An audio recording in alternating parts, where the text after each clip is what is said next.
There you go. What up? What up, though? What up, big dog? What's happening with you, man? Good to see you, bro. He say from the Bangham, right? Hey. Yeah. So he gonna either say it like the coach said it, Duval. Duval. See what I'm saying? That's official. It's all about the U's and the A's. Coaches had the long A. He held it too long. Yeah, that's all it was. It's difficult, man. You gotta really be from down there, man. Nah, really. you gotta know what it is. The Bangham is a special place, bro. Absolutely. Hold up, limitless. Take a stomach, got a pin in it. I fought the head to witness it. Got my people feeling militant. Way I'm feeling got me up. On the mission got me up. Knowing me, I got the key. Only vision I can trust. Limitless. Take a stomach, got a pin in it. I fought the head to witness it. Got my people feeling militant. Wood, man, welcome to the show, brother. Man, happy to be here. Thank y'all for having me. Man, excited to have you here. This is Freddie T, Shannon Crowder. I'm Ryan Clark, Pivot Fam. Thank you for pivoting with us, man. Bro, I got a funny story to tell you, dog. So my mother, big in the church. Okay. Right, like. Oh, I'm talking I know about, where this is going. I'm talking about she just pray, like 8 days a week, 25 hours a day. And so she sends me these morning devotionals, right? So one time she sends me this devotional and it said, I don't need no ghost. I don't need no power but the Holy Ghost power. And it's Amari Hardwick in the picture. And I say, Mama, you might not want to sit in that to the rest of your church people, right? This man's a killer, right? She sent me a picture of a ghost. So imagine my surprise one morning I get it, my mama sent me songs. And I was like, is that Woody dancing in the church? And so, man, you were in Yolanda Adams' video dancing. And people was mad. Like, people was like, man, Kane Tejada out here. Well, no, they weren't mad. That was the talk was Kane Tejada had got saved. Tail fake. How did that all come about, man? And how cool is that, man, to be so diverse in your talents that you could be the muscle, right? In PowerBook series, but also praising God through your talents, dancing for Yolanda Adams. Man, Fatima Robinson. Shout out to Fatima Robinson. I love you. She's the one that basically started my career for acting. So she was the one that brought me in. They did the Whitney Houston movie for Lifetime, and I was able to play Bobby Brown's dance double. Arlen, that's my guy. I was his dance double. Angela Bassett was directing it. I was doing all his dances. And after that moment, she was like, yo, you're really, really talented. I'm gonna keep my eye on you. 2 weeks later, she calls me like, yo, you should go audition for the New Edition story. I was like, nah, I'm dancing. That's what I came to LA for, was to dance. All I wanted to do was just dance. She was like, no, I'm telling you, you should go do it. I'm like, nah, I want my first role to be somebody real, because I don't want everybody to call me Bobby everywhere I go. You know what I mean? She was like, just go do it. So I ended up going down there.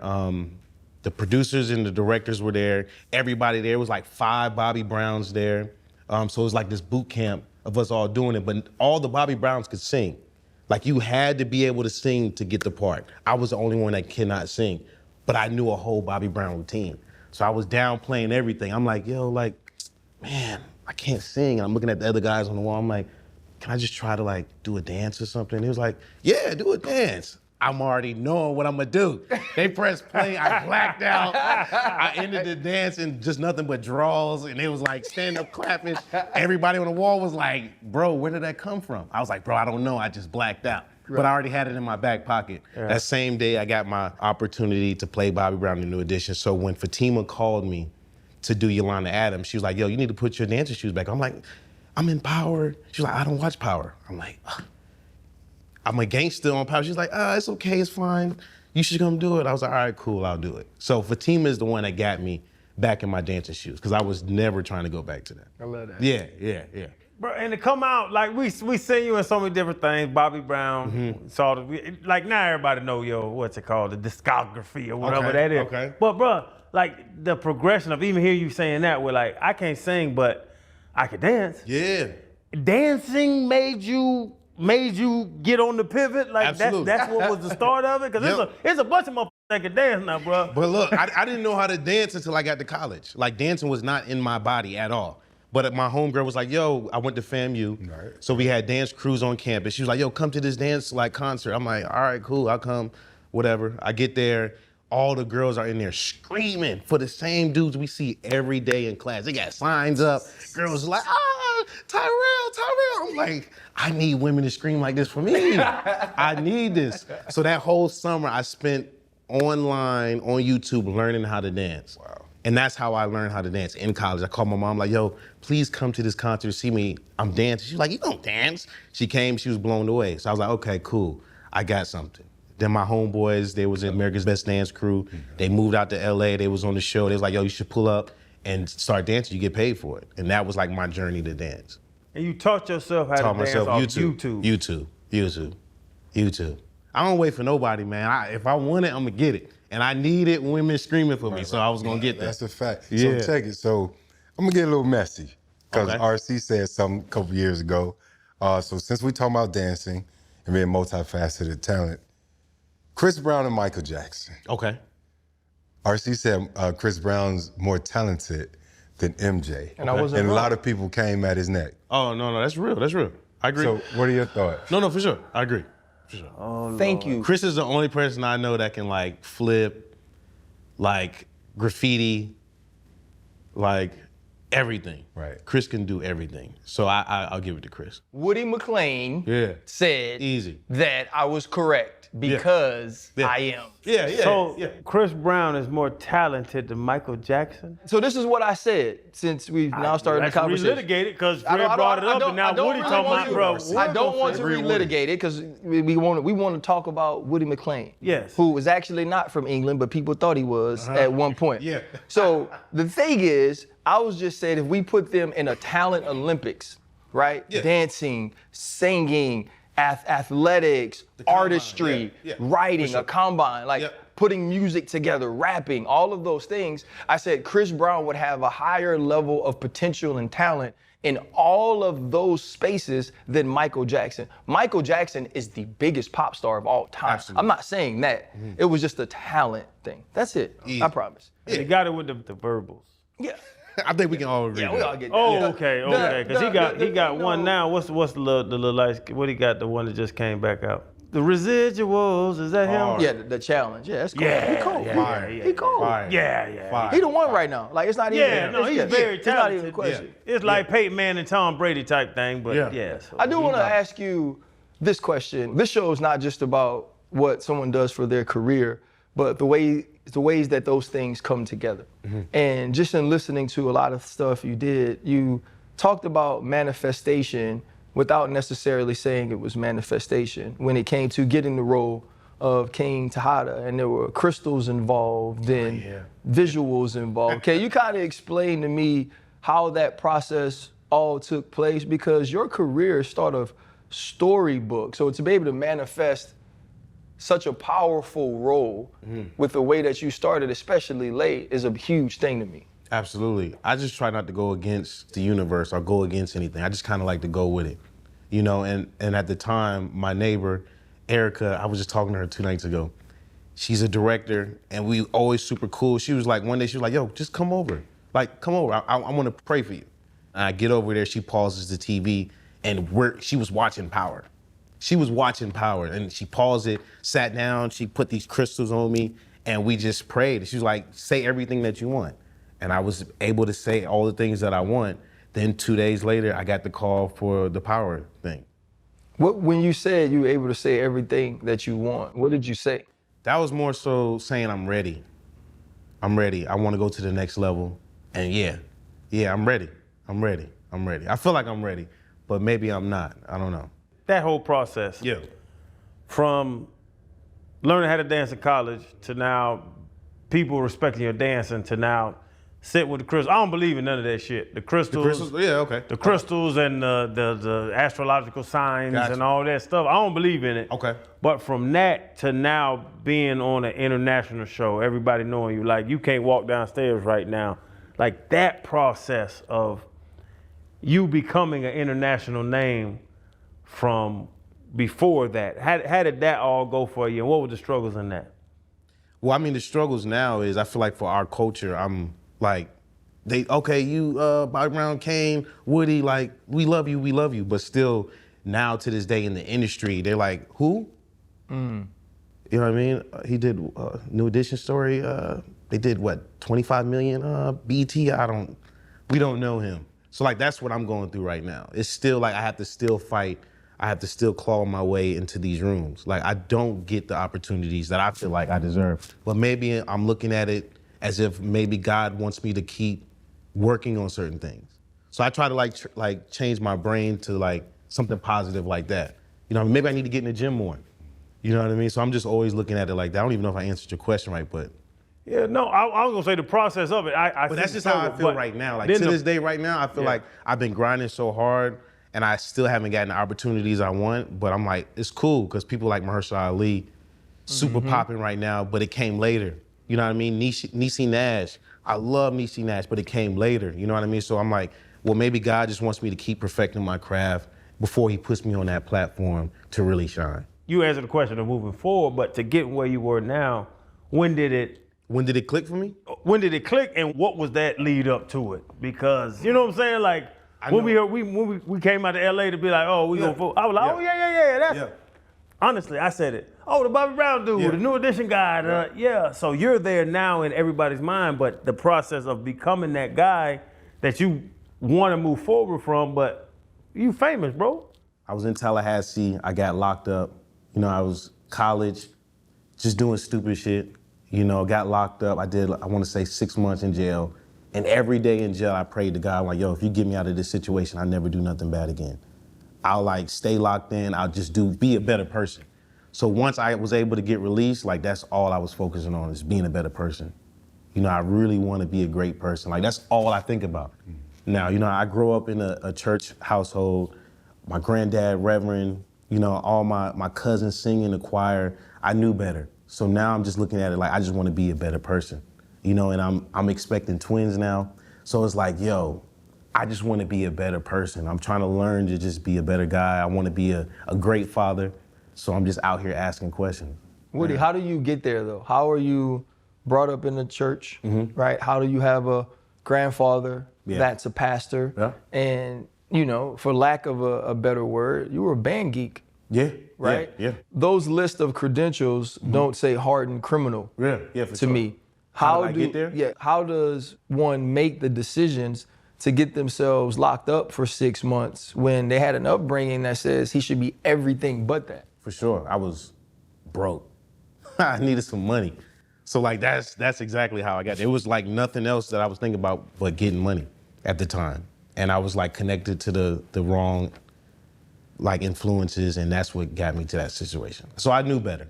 I know better to this day.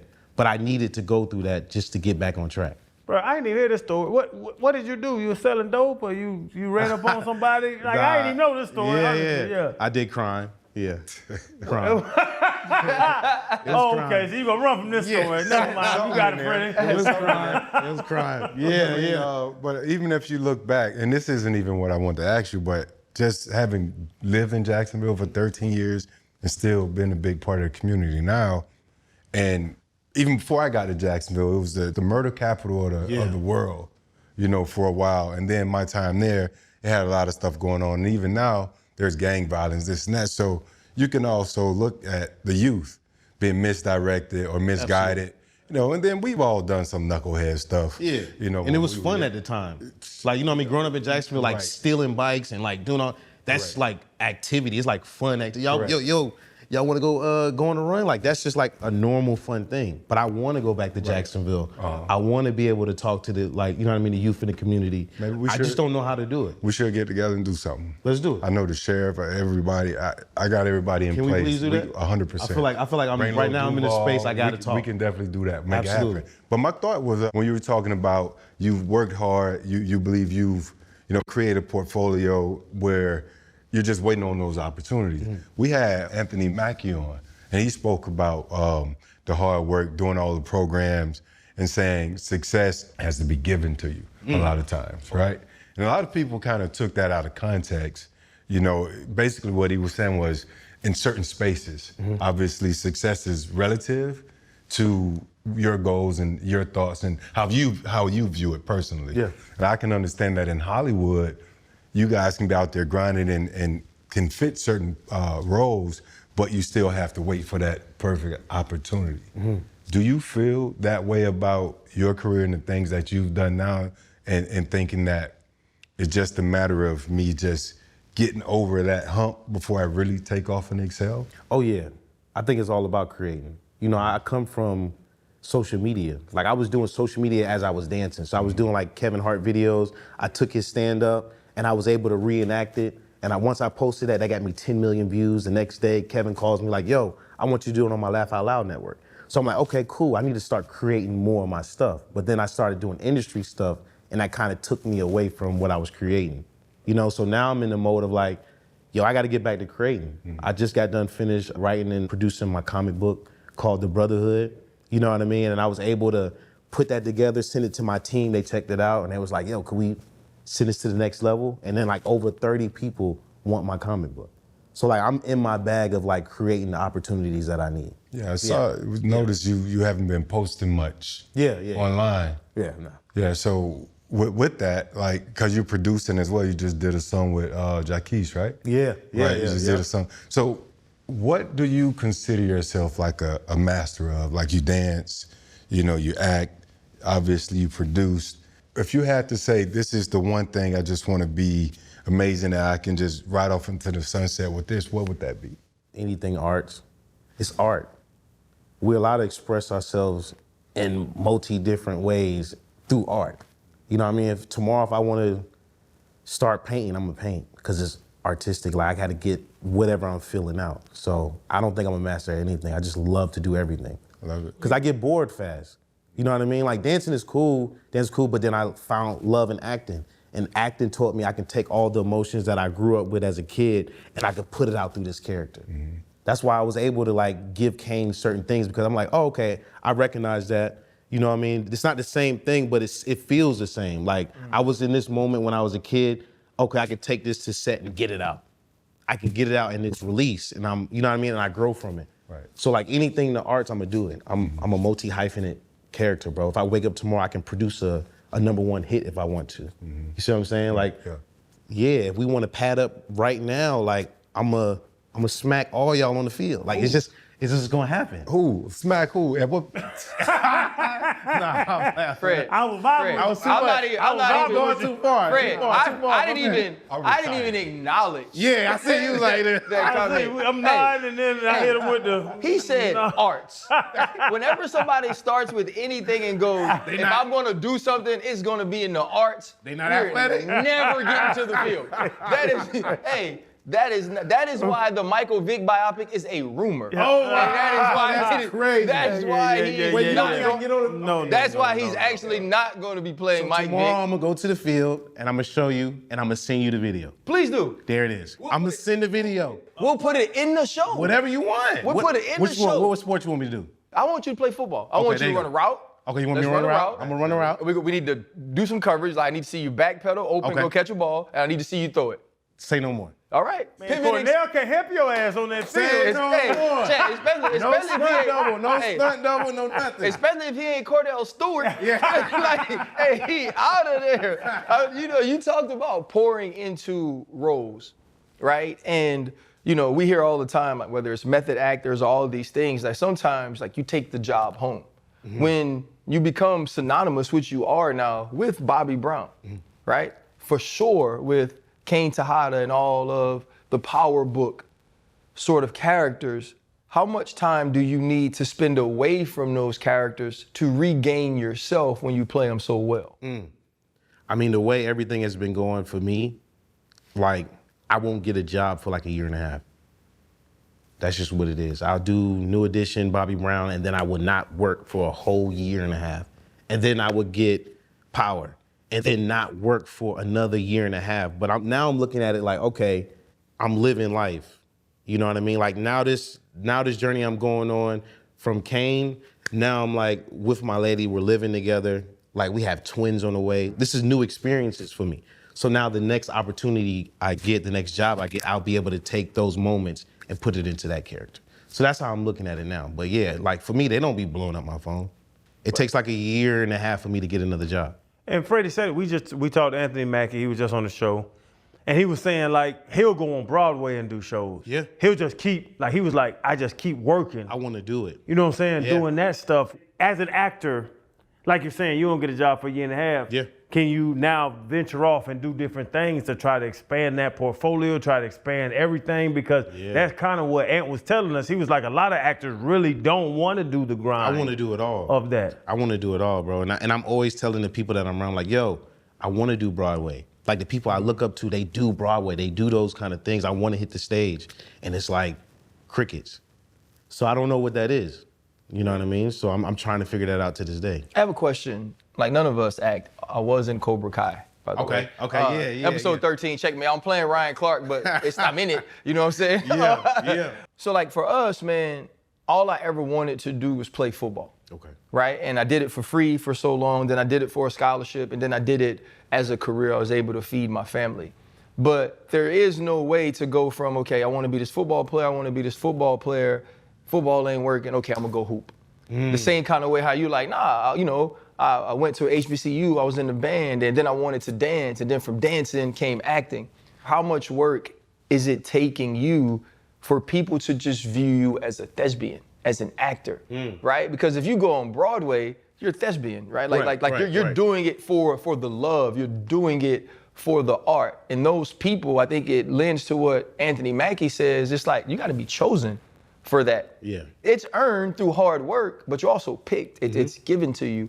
How much work or how much work do you think you have to do to be seen as that? Because me looking at the roles you've played, it shouldn't take a year and a half for the phone to ring. It may take a year and a half for you to choose something. Okay. Do you feel like you aren't seen fully as the actor you are at this point? Maybe. I never thought of that.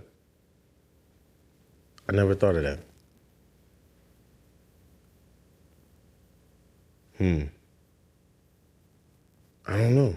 I really don't know how people view me. And I never sit to think and ask myself, like, dang, how does this person view me? I don't really care. You know what I mean? I just be locked in on just trying to just be happy as a person. So I don't really think about those things. So I couldn't even answer that. It's almost like typecasting. Okay. Do you think they look at you a certain way and this is what he does? Because the roles we've seen you in, I've never seen you as a president. Okay. You know what I'm saying? Yeah, I've never seen you as a principal. I've never seen you in a powerful role. I've seen you as a hood dude, and it seems like, you know what I'm saying, like you from Jacksonville, really like good at being hood. you a good hood dude, like Yeah. you know, on Power, I was like, okay, I with him, like but even to that point where how do you get out of that what you're comfortable in for somebody to see you as a president, as a, you know, just a higher level thing, as a damn police officer, as anything other than like the typecast. And we've had a bunch of guys on the show, and I've asked them the same thing, like, to get out of being typecast as a black man. I think that's somebody's reality. I don't, like my mental, I'm not thinking about being typecast. I just did a movie with Mel Gibson. I played the sheriff in Desperation Road. So like, I'm not typecast. I can do whatever it is I want to do. It's just getting in front of the people that can see me do it. That's just what it is. And why don't you get in front of more people in a year and a half than you do? I don't know. Seriously, I really don't know. You learned something early on in acting to hang your wardrobe up. Yeah. Right? Which I think is super cool because I'm really big on clothing and how I take care of it. Right? But I'm also really big on how I treat everyone. Absolutely. The point of hanging up your wardrobe is because the people who do your wardrobe will appreciate it. Absolutely. Right? And they will see it as, okay, this actor, whether big or small, understands it takes all of us to make this go, and they're respecting me.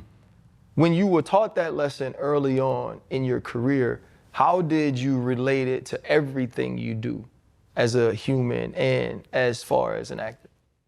I just respect everybody.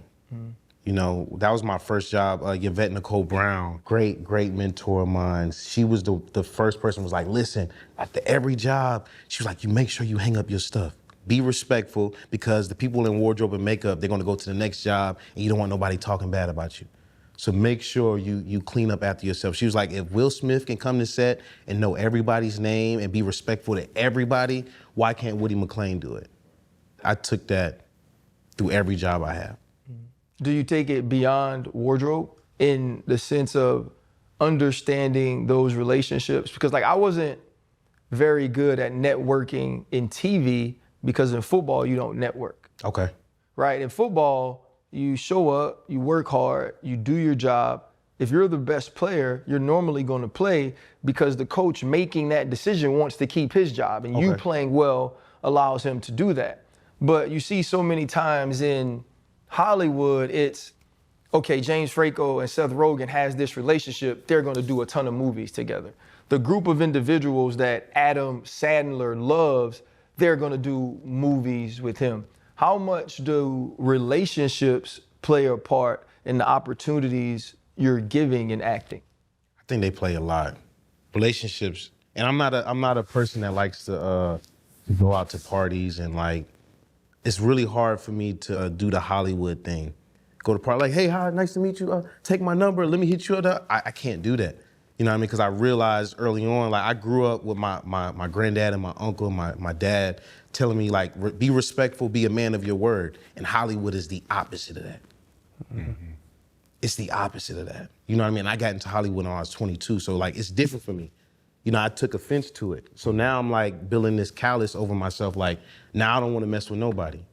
Cause I feel like everybody's fake. Nobody's ever been a man of their word in the industry. So I don't know, it's a weird, blurry situation right now. You know that hood rules don't apply. Is that what that is? And I'm not. Is that what that is? Let me be very clear. I don't want to call it hood rules because it's definitely not what people try to make when they say the hood, right? Yeah, like I'm not talking about the level in which you have the monetary means to live. Okay. I'm talking about the rules we live by, right? Because there are rules and the things that like I see in people, that I find valuable in people that don't necessarily always work in business, right? Like your word is important to me. Right. Like your word is gonna go a long way into how I feel about you. Absolutely. Into what I would be willing to trust you with, what I would be willing to do with you, right? Those rules don't necessarily transfer in a world where everybody wants to be something other than what they are.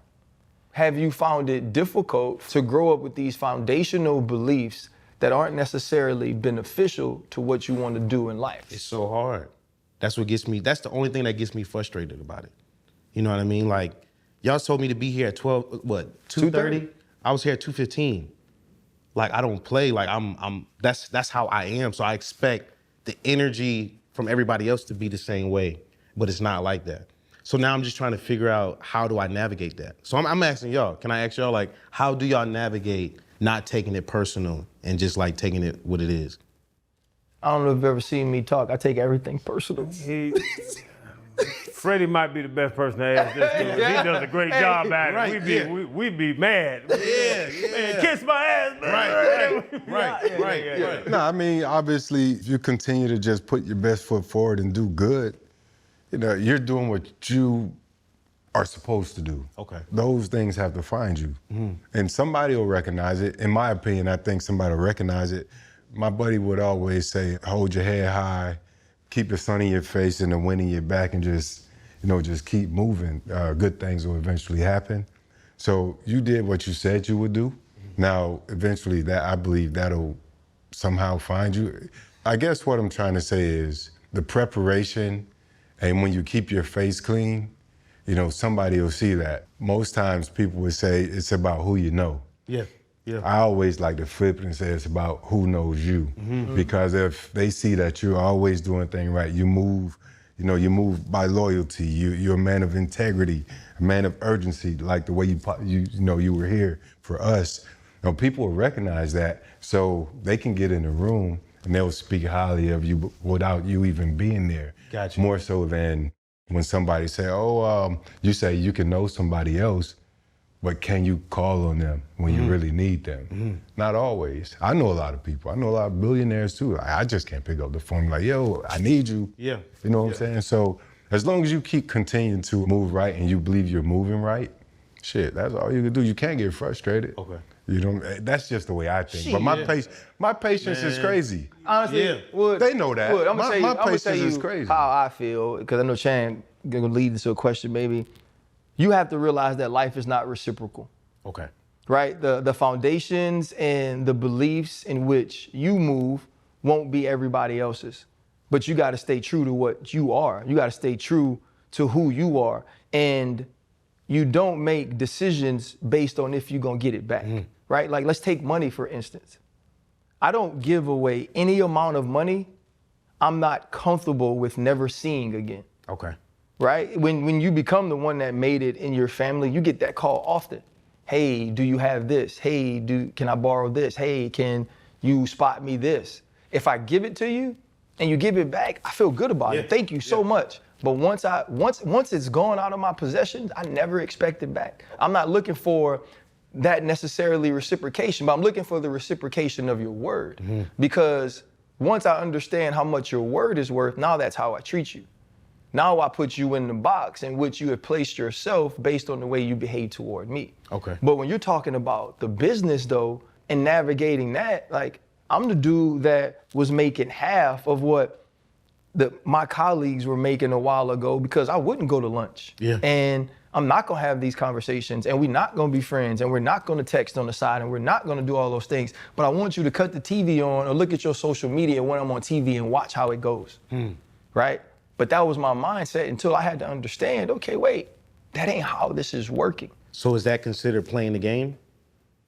But I never understood what that was. But the thing is, though, I never switched it though. Okay. Like I never, like I didn't want to get out of pocket because in the end, you got to think to yourself is, what's more important to me, right? My authenticity, right? Or my bank account. To me, it was always my authenticity. To me, it was always being able to say that whoever people saw day in and day out was the same Ryan. Got you. And I was consistent in that. And that was more important to me. But there are people who say, nah, this money is more important because I don't get to leave my authenticity to my kids, to my twins, right? But what I can leave is what I built monetarily. What I can leave is what I built from a brand. You say play the game. It's something Freddie says. You got to play the game as the game is being played. How you say it? It's kind of like that. Play the game as the game is being played. Okay. So even with them, well, I'm a dude from Atlanta. Like, it's funny, like, I honestly say it all the time. I'm just a dude from Atlanta. Like, I'm a guy from Atlanta. I got taller when everybody got short. I ran a 4.5 when couldn't run a 4.5. Like, I approach my life like that. And as the success built, and then the ball worked out, then you get drafted, you get all this money and all, and then we start what we're doing now and all. And we've been in room, we're sitting on the Hollywood Hills. We're in Beverly Hills on these houses sitting over the city and looking at the mountains, and I'm just running around, get me a double shot of tequila and just being me. Yeah. And they'd be like, Chan, chill out. Like, this ain't the place to be that, like, calm down. Like, just, and it's not you're being different, you're just in a different situation. Got you. So, you know what I'm saying? Where these people where this is not where you act like, you know what I'm saying? It's not like you don't act like yourself, but it's almost like you just have to adjust to the room you're in. Okay. And you got to play the game as the game is being played. That's the saying. Because those opportunities will find itself. You don't want to waste time. Right. You say, I'm not big on partying and this and that. Certain parties might warrant, your appearance or whatever, because you might look at it as an opportunity to build. Like, I don't, like club shit. Yeah. I don't care about all of that. But I know if there's an opportunity for me to get out and meet certain people that I know might be there, for an opportunity to try and just have a conversation to get them on this show, or either to build sponsorship somewhere, whatever, I'm gonna show up. Okay. You know what I'm saying? I might not always want to be there, but I know I'm not wasting my time. It's like a small investment. So when I pull things out and look at, all right, now I'm dealing with time. It might not be monetary off top, but if I'm giving of my time is an investment. Gotcha. Because I know the return, the return on that, what that looks like. There are times when all of us need to be together as the pivot, as a collective, because aesthetically it looks better. I know sometimes you just got to show up. Okay. And things will kind of manifest. Okay. Yeah, shoot, who shows up? 50 shows up. Every time. And he shows up as himself all the time, which is a blessing to have accomplished enough to do that. Have you learned anything from him, whether it's something he told you, whether watching him move, that sticks with you now? Man, 50's very loyal to his team. Like, I love that. He's a person that's gonna call you and talk to you for an hour and just put you up on game. So, like, he's definitely been a strong mentor in my life. Like, I wasn't really, like, keen on doing, like, club appearances and stuff like that, but he was like, listen, Woody, I put you guys as actors in positions to kind of be seen as, like, rappers. Cause ain't nobody really booking actors to come do, you know what I mean, club hostings. But he was like, I put you guys in that position to be able to get some fundings outside of the show. Love, thank you, 50. I appreciate that. Cause I didn't understand that at the time. I was like, yo, Denzel ain't pulling up to Magic City. Nigga, you ain't Denzel. Yeah. But like, these are the people that I wanna get to be like. So I always like to see certain people that's in my field, like, I wanna be like a Denzel. I wanna be like an Anthony Mackie. I wanna be like a Mahershala Ali. Yeah. They're not doing it. You know what I mean? But times are different now. So I understand that, yeah. Being in Scissors and Snooze and, you know, being a part of Yolanda Adams' Church Doors, sort of some of the other things you've done outside of the traditional acting in TV series and those sorts of things. How much do you think, okay, in doing this, I'm now pulling myself away from what I truly want to be, right? Because football-wise, right, when I was in year 1, year 2, you could talk to me certain ways, treat me certain ways, ask me to be on certain special teams or put me on certain special teams, right? And I was comfortable with that because I realized who I had to be at that moment in my life, right? Fast forward to year 13, I make a mistake at practice. I come in, I tell the D coordinator, hey, tomorrow morning you should play that play. I did something wrong and you should cuss me out. And then he goes, wait, like, for real? Like, I can cuss you out? I was like, yeah, cuss me out. That way the young guys can know, like, you can't jump routes, you can't do all those things, right? Because I had gotten to a point where I earned that respect. Okay. Jamie Foxx played Wanda. Okay, yeah, right? Yeah. Did you ever think, okay, Jamie Foxx was comfortable doing that now to get to where he is and sort of use that as a way to propel yourself or move forward? Man, Jamie is a multi-hyphenate, bro. He can do whatever he wants to. Right. Like, I would expect him to play Wanda. I would expect him to go do stand-up and sing with his piano. I would expect him to do all these things because he's multi-hyphenate. I love people like that. So, like, again, like, he's one of those people that's on my list. Like, if he can do that, I can do it too. I'm gonna do it my way. You know what I mean? I'm gonna go dance with Chris Brown for 4 years. You know? I'm gonna be Bobby Brown. I'm gonna be in Power Universe. I'm gonna produce music. I'm gonna have a #1 song that I produced that was like #1 on R&B, because I can do whatever the I want to do. That's just how I feel. That's how I move. You know what I mean? If I feel like, yo, I want to be like Denzel. You know, matter of fact, I want to take it further than Denzel. I'm going to do it if I really, really want to. It might not be here now, but it's going to get there. We going to get there. Yeah. Yeah. You're only 12 years in. Like, you still got time. I'm 7 years in. What, 5, 6, 7 years in? I mean, since you, I was talking, I got time. I guess going back. Yeah, you have plenty of time. I still got a lot of time, man, and a lot to grow. And I love to have these conversations. Like, I'm always going to the cigar lounge with my OGs and just listening. Omar Dorsey, great OG of mine. He always like, yo, Wood, come down to the cigar lounge. And I'm just soaking up game. Because I just love the arts. I love this shit. You know what I mean? I want like how my granddad is leaving a legacy for all of us. Like, my granddad was a reverend. My granddad was a radio host. My granddad played in the NFL. My granddad was a security for James Brown. My granddad did all these things. So now it's like I can do all these things because I've seen it done. You see what I'm saying? So, like, that's just how I'm moving. Right. What's the biggest lesson you've learned, you know, from Hollywood? The biggest lesson I learned from Hollywood: don't take nothing personal. Can't take nothing personal. Like, the beginning for me, I was taking everything personal. You know, but now it's just like, I can't take nothing personal. Yeah. Like, you bring up Denzel, Idris Elba, like, you see the top guys. That's the goal, right? Yeah, for sure. But what's the path? What's the journey? What's the plan? Because even Anthony Mackie was saying, like, all he does is sleep, think, acting. Yeah. Like, if he don't have a job, he's about to go on Broadway. If he don't have Broadway, he's gonna go do something. Like, it's all acting. Like you just said, like, what's the journey to Woody being Denzel? For us to say Woody one day, and people think about that shit like you think about when you say Denzel. I know a little ugly ass boy play on my son's baseball team. Right. I don't think of him when I think of Denzel. I think of Denzel Washington. You know what I'm saying? Okay, Like, what to have your name mean with Denzel? What's the path of that? Just being great. How? No, like the day of it. I think you just living your truth. And of course you can always get better. You can always coach. Like, for me, I'm always coaching with my acting coaches. I have 2 acting coaches that I work with. I'm always doing that every single day. And I'm living life. Like, you need life experiences to put in these roles. I'm out here living life. Before I was like very sheltered, I was very quiet, didn't like to go nowhere, but I'm really learning how to live life.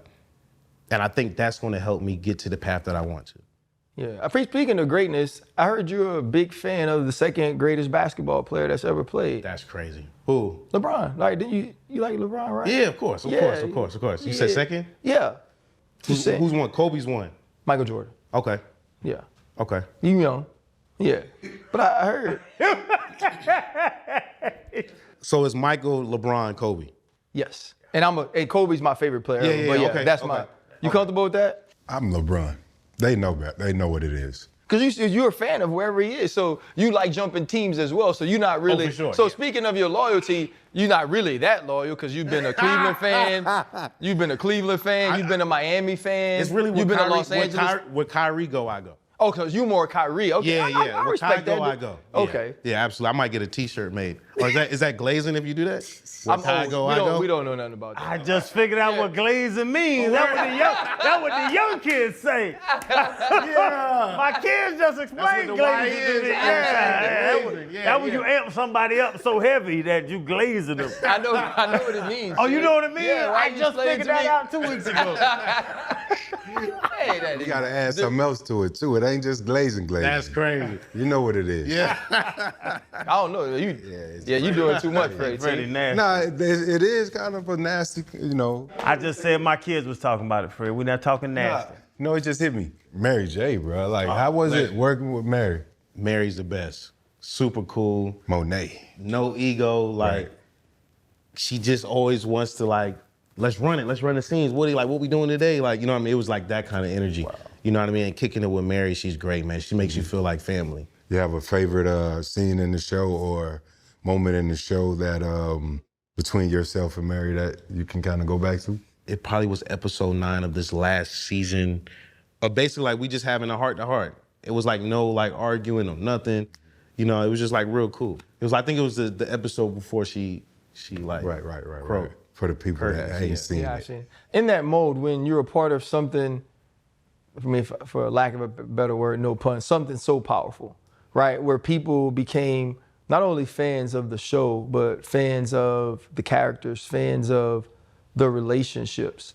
What are the interactions between the cast? Not only with the bigger names like Mary J. Blige, but with everybody. How does that vibe change over time from meeting them and having readings until being 4 seasons deep into something that people recognize you highly for?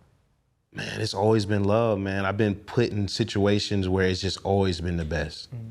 Like, I don't have any like bad Hollywood castmates experiences. Yeah. Like, we all around the same age. Like, we'll go to dinner together, have fun, talk about life together, and it just works. Mm-hmm. Even for New Edition, like, we all was just kicking it together, going to Elijah's crib, watching the Temptations and 5 Heartbeats and the Michael Jackson story, and we just building a brotherhood. Like, every job I've been a part of, it's just like I've grown another family. Yeah. What room have you been in, bro? Because it's funny as you talk about it with Mary J, I just thought about what room, and really looking at you like a dude from Jacksonville, and then now you're sitting in a room with some people. Because I've been in a room with a number of people. We've been in a room with a number of people, and you just like, yeah, I don't know if these motherfuckers really want me here. You know what I'm saying? Like, have you, like, that room that you sat in with people, and you're like, damn, I've really accomplished something. Nah. You haven't been in nothing. Because you talking about Mary J. I'm talking about we sitting with Shaq, we sitting with Charles. I'm golfing with Dan Marino. We're hanging out with, you know, Junior Seau and all these dudes I play with. Like, and I'm kind of sitting back as the kid that's inside of me looking around the room. When we went to the Steelers camp, I'm with Dick LeBeau and Peasy and all these Steeler legends. I'm sitting with D. Okay. I'm sitting with D Wade. You know what I'm saying? Like, I made it more. we had a party with D Wade, and I'm sitting up there in the VIP with D Wade, and I'm like, damn, I'm sitting next to D Can I Wade. add one? Got you. Who's that? You know we sat with President Obama, correct? We sat down with in this I same played for his first inauguration play. Really? FAMU, yeah. We played in his the first same inauguration play. setting. You were Barack Obama. Like you haven't had like what was that moment for you? Like, damn, bro. Man, nah, because I look at everybody, I respect everybody, man. Like, bro, I worked every job you could think of, McDonald's, Burger King, Steak and Shake, Red Lobster, like the dog track. Like, I just have respect for everybody. So just moving up is just respect. Like, I don't care who it is. It's like, oh man, I love what you do, bro, respect. It ain't no like extra feeling, you know what I mean? Maybe my mom would be like, you was with Mary? My mom making the thing, you was with Mary? I'm like, Mom, chill. Like, but I gotta learn, like, it's different for other, but for me, it's just like, I just respect and love everybody. So I don't really put nobody on that thing. Chan, you waited long enough. He's having twins in real life. Twins in real life. But you know, in TV Come on, life, man. I need some advice, man. This is scary. we're gonna get there. I got a question though. Okay. So Go Chan asked everybody that comes on this show that asks about their love scenes, Okay. right? Yeah. Yeah, I seen him. Yeah, he tight hips. Tight hips? You Tight- wasn't really. Yeah. Okay. You wasn't really. Okay. You was more back hunch. Yeah. Yeah. Which one? The Bobby Brown, you was more back hunch. When? I don't think like I think it's more like babies get made lower body. Okay. That dude, that's just all for show. Right. Okay. Yeah. But he acting though. Yeah. But that's what I'm saying. So to the sex scenes, I asked everybody. I asked Omari and all. I asked everybody. Them sex scenes, like you don't really. Is that your real approach to stroking? Because Like I wasn't impressed by the stroke. Oh, okay. I'm happy you wasn't impressed by the strokes, my brother.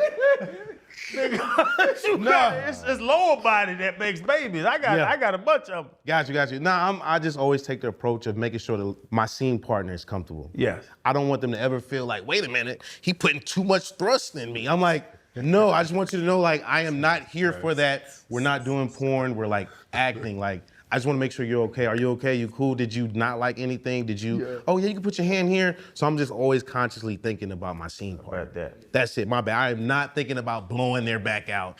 I'm not thinking about that. I did not. No, Hey, I did not. I'm gonna be honest. That's what If I was acting and I was single, it would totally be an audition tape for me. Okay, yeah. You know what I'm saying? Like if I'm a single man, and like it's this time, you know what I mean? I'm stressing. Hey, because you know what I mean? I'm just, chick come over and we're on a date and the show's on, and then I just get to the episode with my scene. I'm just gonna look at it like, hey. you see, And Omari even said he was like, Chan, you don't understand. During that scene, is somebody standing on the bed and their foot is touching my calf. Exactly. And I told him, well, give me that foot too. We after it right now. No, man, no. It ain't like that, though. It's not a sexual moment at all. You got like 30 people in the room. You know what I mean? You got the lights, you got the boom guy like this in you. You know what I mean? If you stroke too far back, you might hit the boomstick. It's like you can't really. I love hit the broom. See, that's crazy, man. That's crazy. Hey, he's just wow. Boom bang! two more serious topics, I had babies young. So I was at 25, I was done, right? So I was 19, 21, 25, and my baby making days were over. I just practiced after that. For real, I just practiced. But for you, man, what are some of the, whether they're thoughts, the fears, the apprehensions, the goals for you as a father? I think right now, because acting is so up and down, it can't be like that no more. I feel like my brain automatically switched over like, nah, we gotta get it, bro. We gotta get, like, before I'm just like, just out here chilling, but now I got like 2 mouths coming in here that I gotta take over, that I gotta be able to provide for, like my granddad and my dad did. Like, they took care of us, so I gotta be able to provide that. So right now, for me, it's just very, very scary with the acting strike and Hollywood not really moving, you know what I mean, like it used to be. So I don't know, bro. I'm very scared right now. Recently, we were talking, I hate that we keep bringing up Anthony. He's the most recent actor we had on, but he said that Hollywood no longer makes stars. For sure. Right. He said, back in our day, we had them all. You had Stallone, Wesley Snipes was a star. Obviously, Denzel has taken his career from that time when they were making stars and continued to be. In a world where it seems like people are interchangeable, how do you make yourself irreplaceable? How do you make yourself one of those people that the industry goes to when they need something to be done the right way? I think right now the power is in creating for your own self. Like, the guys on Twitch are killing it right now. Like, all those kids they're taking it to another level, but they're creating something for themselves. So I think right now the industry is like no longer in a creative space, it's more so in a number space. So I feel like once you're creating stuff for yourself that's like making movement, I think then you'll be able to take it to that next level. You come from that though, right? You come from the Vine, yeah. and then you took off and you got those roles. Yeah. Is it harder to go back to that for fear of being, it looked like you you're know going what I'm back, like it feel like you're going, like you backtracking. Right. That's what I was talking about, but I was talking to my boy Cornell. He was like, bro, like that's a part of being a multi-hyphenate. You know what I mean? That's why I created my comic book. You know what I mean? The Brotherhood, I don't know if y'all seen like Kingsman and like 00, like Brotherhood is that, but our secret headquarters in the cigar lounge, right? Wow. But I want to surround it with older guys that I grew up watching, like Orlando Jones, LeVar Burton. Like, I want these people a part of Brotherhood. Like, we can get so much information from LeVar because I grew up watching Rena Rainbow. I want them a part of the Brotherhood. And we do missions that Kingsman don't get, James Bond don't get. They give us like bullshit. Like, one of the stories, not bullshit, but one of the stories that I have in the Brotherhood is back during the Titanic time, they was like, yo, we need y'all to sink the Titanic. It's like, why do you want us to sink the Titanic? It was like, well, because it's filled with opium. And if that opium lands in the United States, it get out and destroy the American families. So of course, the Brotherhood members that are cleaning and are the cooks on there, we're really secret agents on there. So like, this is like an alternate. That's really cool. You know what I mean? So like, we made it look like the iceberg sunk it, but it was really the Brotherhood members that had to sink it because we didn't want that ship to land in the States. So I'm creating my own shit like that. So right now, I'm just looking for the people that have the same vision as me to come on board and we make it a real thing. How do you get it in front of an audience, like in front of the people? I think you keep talking about it, keep putting it in people's faces, like not like, you know what I mean? Like, No, I know what you mean, put yeah. the actual thing in. Okay, yeah, I think it's just doing stuff like that. And I think the right energy, you know, I go home, pray, and I think the right energy and the right person will come to me to help this project get made. I think in sports, I really believe you like 2 phone calls, 3 phone calls away from talking to somebody. Okay. You know what I'm saying? Yeah. If I really wanted to get to talk to somebody, I think I can call Udonis Haslam, who can call Dwayne Wade, who can call somebody if I really wanted. How was it like in Hollywood? Could you get in touch with a Burton? Could you get in touch with one of those top guys? Is it accessible for you to look at the OGs and the guys that done it and really be able to just, not even ask them for nothing, but just pick their brains? It's scary for me to ask somebody for anything. Why not? I just never grew up asking for nothing. You know, it could be a pride or ego thing, but I just never grew up asking because I don't want you to feel like I'm using you. You know what I mean? So like, that's just where I'm at right now.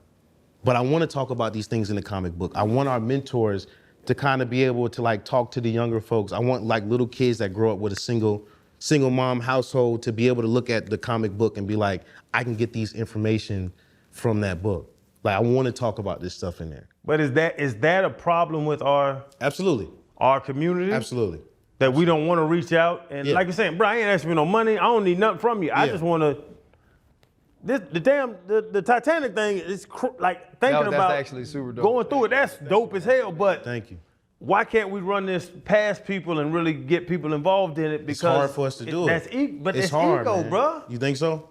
Is it? Because when you talked about creating earlier, you said, I want to say you said Seth Rogen, you said James Franco, they were together. all yeah. white people. You ain't named not one black person. You know what I mean? Like, why do we automatically think about that? I think history. Okay. Right? Because you have to understand that the positions given to black people are less. Okay. And because there are less position given throughout history, right? With you think of generational wealth, like this person's been able to build generational wealth. They're normally white people. When you look at the person in Hollywood that, to me, in my opinion, does it the best, is Tyler Perry. Absolutely. Right? Absolutely. Tyler Perry. Absolutely. Tyler Perry has built this empire on reaching back into our community and bringing people that look like him up, whether it's black women, black men, and he's done that in a way and been able to keep ownership of that and become a company within himself, right? But there's not a ton of Tyler Perry's, right? And it is about how do we get the Ryan Cooglers who did Black Panther, who I think has a movie Sinners coming out with Michael B. Jordan. See, now they've created that synergy to where they do that and they work together that way. But I do have something to say too about, like, it's hard for me as well to pick up the phone and say, I need. How you say you grew up and your grandfather did all these things, your father provided. That's how my dad was, right? My dad would work any job. My dad would pick up odd jobs on the weekend. Like, I never saw him physically ask for help. I just knew he was always helping people. So when he needed something, somebody was there. But I never saw him pick up the phone, hey, I need you to do this. And then in your business, like you said, you don't know if it's pride or if it's ego. Do you think if you had an ability to do that, it could help you in the sense of, do you even have the right phone numbers to put you in places to ask for those things? Maybe not. Or maybe I just need to get out of my own way. I think that's more of it. Yeah, Yeah. for sure. Because, I mean, with a closed mouth, don't get fed. Absolutely. Like, you have to shoot your shot. You have to, you know, those opportunities are out there, but you got to move. Like, you're so talented. And a lot of times you can box your own self in. Like, you've worked with 50. It's as easy as saying, look, I don't want nothing, but I want to show you something. Okay. You know, can we get on the Zoom, or, you know, I want to send you something, then let's get on the Zoom for 30 minutes. So I can really give you the in-depth, you know, from my brain. I can take it out from here and can lay it out for you and really show you what it is. Okay. And it's really just navigating and networking. Again, being in the right places at the right time, those opportunities will, you know, find you. So don't impede your own progress. Okay. You just go. Like, you just gotta go and shit will happen. You got to make it business, though. Yeah, you know what I'm saying? but And that's what I hear more about what Fred's saying. Because I'm like you too. Like, I don't ever, like, I just don't. The hardest thing for me to do, to be honest, which I had to learn with this show, is something like what I did with you on social media. Is be vulnerable enough to be like, hey man, I'd love to get you on this show. Gotcha. Right? Like, or be vulnerable in publicly to be like, hey man, I DM'd you. And I DM'd you in 2023, actually. Damn. Because I looked at it, you know what I'm saying? Yeah. But to see you post a comment and be like, hey man, we still love to get you on the show, because there's, one, the fear of seeming thirsty, right? The fear of saying, hey, I'm putting myself out here for you to, one, maybe you just ignore the comment. Now, the rejection is public. Damn, RC hit up Woody, man, he ain't even comment back, you know, and so there is all of those things. And I think once you get past that, the ultimate thing for me is I never want anyone to feel like I'm using. Yeah, absolutely. I never want anyone to feel like I'm hustling, right? And there are relationships where I don't have to ask people for help. It's like what Freddie said, though. It's like, hey, man, I'm working on Brotherhood, man, and I got this thing and I'm trying to figure it out. And then because of our relationship, they hear it and they go, hey, man, I know somebody that'd be perfect for that. Got you. Right? Or I know somebody I could put you in the room with. And so I think your point of, though, the more, like, continuing to talk about it, continuing to make it a thing. Like, there could be somebody that hears you on a clip from this and be like, oh, wait, that Titanic idea was an amazing idea. How do I be a part of it? Or LeVar Burton now being able to say, damn, this young cat wants me to be a part of this. He watched reading. And I think that's part of it for you. Just to finish that up, I'm around a lot of different cultures. We think that way.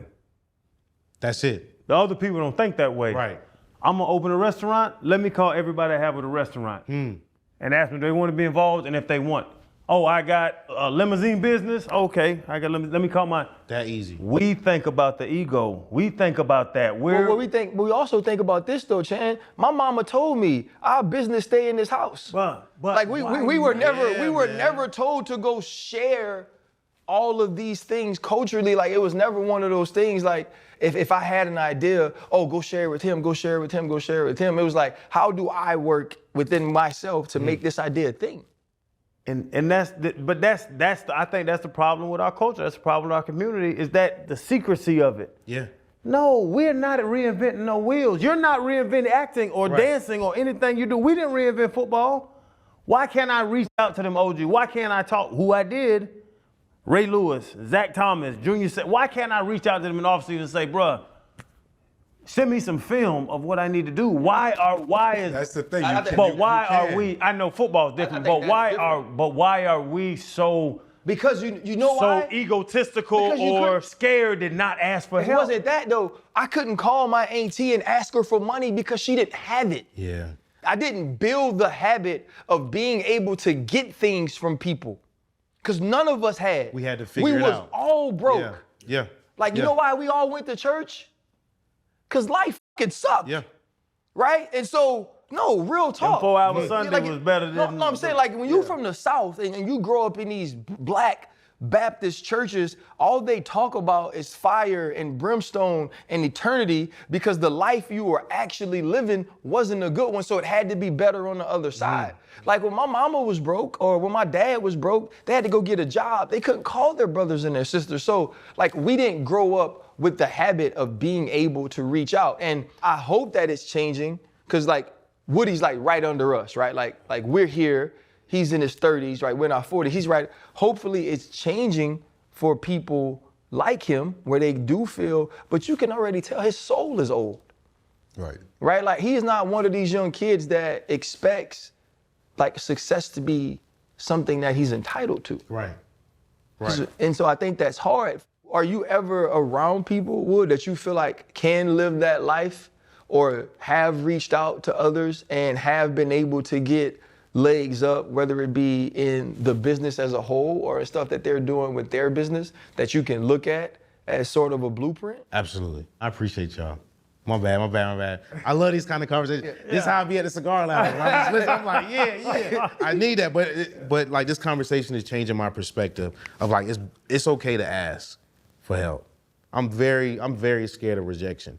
Like I never was the guy that's like, yo, I'm gonna pull up on shorty and try to get I just would let it naturally happen. That's how my life has always been. Like it just would naturally happen. Oh my God, I find her very attractive. Something's gonna happen in the universe to put us in the same situation where we're gonna have to talk. And it's always happened like that. It's every single time. So it's like, I've never had to go ask or like, the universe brought it to me. So maybe I can probably double down and just start asking now. You know what I mean? And not be afraid of rejection. That's what it is. Freddie, that's why you learn how to dance, Freddie T. Oh yeah, I ain't had to say nothing. I ain't had to say nothing. Right. That's all I had to do was this. That's all I had to do. They had the Woody side then. If I see this nigga do this shit again, I'm about to say. Hey, Chad, hey, Freddie T, he would pee popping like Lil Duval. I know, He was like Lil Duval. Absolutely. That's part of it, man. It just, you grow into it too. Okay. You know what I'm saying? So hopefully you can figure that part out because the world, you got to share with the people. Okay. Depends, you can have that mindset. I got to get this out there. But I always ask all of our guests, right, this one thing, what's your biggest pivot in life? It's like that moment you can look back on and say, without this happening, or with this happening, I am who I am today. College, going to jail was the biggest pivot of my life. I needed that to happen. I needed that moment because I feel like everything could have kept going left. I didn't really take life serious. I was just trying to get by. But I feel like that moment happened to me, it put me right on track. Right. It put me right on track. And then me praying every day to God, like helping me get out of this situation and it actually happened, I'm like, okay, cool, let me keep praying. Let me keep talking to God. Let me keep having this conversation. You know what I mean? I feel like all those moments, every moment that I go through right now in life, I feel like it stemmed from me getting locked up. Right. Wow. So I would really want to go back and talk to people. We can set something up in Jacksonville. I would love to go. You know what I mean? I'm cool with being typecast right now. If people see me as being the hood dude, cool. That's perfect. Perfect. So put me to some people that I can talk to and let them know, like, bro, you don't got to go that way. Yeah. You see what I'm saying? Because, like, definitely doing Power, I see a lot of people in the hood pull up like, bro, you live my life. Like, they kind of glorify it. But for me, it's like my brain, I'm like, that ain't it, bro. Right. You know what I mean? Like, you don't got to do that. So I would love to like. We can definitely link up on that and make that happen and give back to the city of Jacksonville. Absolutely. But I think also just get out more on the circuit too. Okay. Having people hear you, hear what you want and your vision and what you're interested in doing. You really just got to get back out there in front of people, because aside from TV and the roles that you've played and sitting here, you're nothing like those characters. You know what I'm saying? Not everybody probably recognize that, but that is talent. That's talent. And not a lot of people can see that, you feel me? So really just stand in front of the camera, get back to creating. Will Smith, legendary. You know, he's done it all, produce, sing, all that rap, all that stuff. Will is making content on social media. Every day, absolutely. Staying relevant. Okay. Engagement and all that stuff. So, but yeah, man, we think you're dope, bro. I appreciate it, man. Are Seriously. you gonna bring the do-rag to the next character too? Nah. I just ain't feel like getting a lineup every day. So I was like, can I put on a do-rag? I was like, I don't want my thing to push back this far back. So that was why he always, like, you always Yeah, I just ain't feel like getting a haircut all the time. And it was like, nah, we don't let do-rags in the universe. It's a high class. Like, we wanted to feel like a high, you know what I mean? Like, that's why the fashion was so, a do-rag makes it feel like not that. But they agreed to let me do it and they liked it. Shout out to Frank, costume designer. He approved of it and he let me rock the do-rag. I just didn't want to keep getting a haircut, bro. Because I'm getting older, stressing. My joint be receipt. I'm not trying to fly to Turkey right now. Hey, Freddie T, show him what it could look like. What, when we get the ball, man, my shit ball here. I got a zero. I got a zero right now. Hey, my dog. Okay, But you got the head shape. Yeah, I got the zero. I don't got the head shape That for shit it, bro. Man, Woody, man, we really appreciate you, man. Thank you, too, for asking us questions. Absolutely. It don't happen all the time, man, but whenever this can become a conversation, I think it's better for everybody to be able to know that, like, brothers can really sit down, chop it up, and learn from one another, And man. I think this so was I'm at the grateful. perfect time, and I really do appreciate y'all, bro. Yeah. Seriously. This was something I needed to get out at this moment, and I appreciate y'all. No doubt, I appreciate For you. sure, bro. Hey, Freddie T, you should have worn a do-rag, man. I gotta push you back, Freddie T. You know, I ain't do-ragging forever, bro. Freddie T, did you have... My name, appreciate you, bro. Did you have waves, Freddie T? Like at one point? You solid My shit was right here. He not right? little, See? yeah, dude. Hey, my shit was right here. Sent to you now. I ain't know. Yeah. I hit the. That's why I always do that. Hit the love handle, see if a nigga really do it. Hold up, limitless. Niggas to me, got pinning it. I fought the head to witness it. Got my people feeling militant. Way I'm feeling, got me up. On the mission, got me up. Knowing me, I got the key. On this vision, I can trust. Limitless. Niggas to me, got pinning it. I fought the head to witness it. Got my people feeling militant. Way I'm feeling, got me up.